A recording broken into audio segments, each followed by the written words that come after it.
જય દ્વારકાધીશ। આજે હું આવી ગઈ છું એક નવા બ્લોગ સાથે। તો અત્યારે અમે આવ્યા છીએ બારે, જોઈ શકો છો તમે। અને આજે અમે જવાના છીએ અમારા ડેસ્ટિનેશન પર। તો અત્યારે 5:30 વાગ્યાની બસ છે ને શ્રેયા? તો શ્રેયા તો રોજની જેમ મોઢે તો બાંધી જ હોય ચૂંદડી, તો ગાઈસ તમને ખબર જ છે હે ને શ્રેયા? હાય ગાઈસ તો કહી દે। તડકો બહુ લાગે એટલે બાંધવી પડે। તો ગાઈસ અમે લોકો આવી ગયા છીએ રામકૃપાની ઓફિસે, અને તમને ખબર જ હશે અમે કોની રાહ જોઈએ છીએ। અને આ છે અમારો એટલો બધો સામાન, આપણે ગુજરાતીઓ હોય એટલે સામાન તો લેવો જ પડે। અને આ છે મિતાલી ગાઈસ હવે અમે ઊભા રહી ગયા છીએ દર્શન હોટલે લીંબડી, અને શ્રેયા ખાય છે સ્ટીમ ઢોકળા, અને મેં તો હવે વિચારી છે કે કંઈ ખાઈ લઈએ। ઢોસો ખાવો છે પણ એ ગલતી જ નથી। તો ગાઈસ હવે અમે આવી ગયા છીએ અમારા ડેસ્ટિનેશન પર, અને આ છે શ્રેયા। તો શ્રેયા કહી દે હવે આપણું ડેસ્ટિનેશન। નાથદ્વારા। તો પછી હવે ગાઈસ ક્યારના રાહ જોતા હતા કે હવે ક્યારે કહેશું।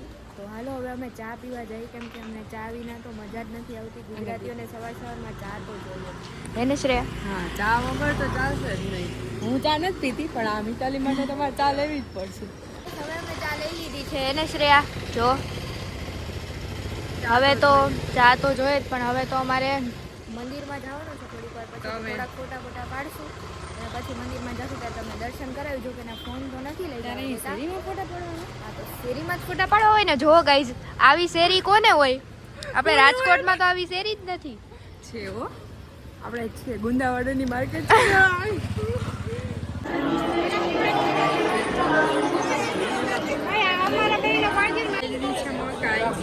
અને શ્રેયાના કપડા અરે મકાઈ મેચિંગ થાય, કપડા મેચિંગ, મનડા મેચિંગ।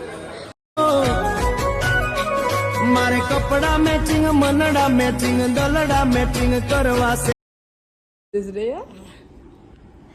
તો ગાઈસ હવે અમે ફાઇનલી પહોંચી ગયા છીએ હોટલે, અને શ્રેયા જો આવીને તરત જો વાંથી અમે આવ્યા ને તરત અહીંયા બેસી ગઈ છે જમવા માટે। હજી રૂમે નથી લીધો અમે, અને શ્રેયાએ મંગાવ્યું શું ગાઈસ? કઢી અને ખીચડી। અહીંયા 100 ગ્રામ ખીચડી ખાઈને સૂઈ જવાની છે હવે, અને બપોર પછી અમે ફરવા નીકળશું હે ને શ્રેયા? હા ગાઈસ, પણ છે ને અત્યારે થાકી જેટલા ગયા છે કે કંઈ ખાવાની ઈચ્છા જ નથી, એટલે બધાએ પસંદ કર્યું કઢી ખીચડી ખાવાનું। એટલે મેં એક કઢી ખીચડી મગાવ્યું, બધાએ કઢી ખીચડી મગાવ્યું છે। અને મિતાલીએ નામ ખાલી મારું જ બોલ્યું છે, કાંઈ વાંધો નહીં મિતાલી હાલ જોયા। તો હેલો ગાઈસ, તો હવે અમે આવી ગયા છીએ ફતેસાગર લેક પર। તો તમને છે ને આજે કંઈક અલગ લાગતું હશે, શું લાગે છે એ તમે છે ને કહી દેજો, કેમ કે મેં તો કહી દીધું છે। કપડા મેચિંગ, અને આ જોઈ શકો છો તમે। અને હવે અમે જવાના છીએ મોન્સૂન લેકે, તો ચાલો હવે તમને ત્યાં જઈને દેખાડી જવાની ફૂલ બાકાજી કી કેવી હાલે છે।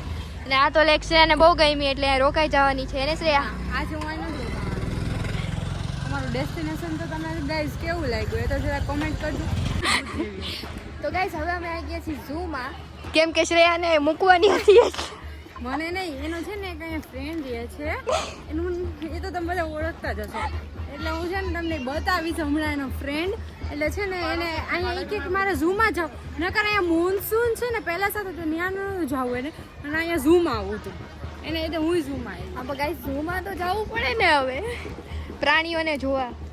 શ્રેયાને તો જ્યારે મિતાલીએ જોયા જ નથી જિંદગી।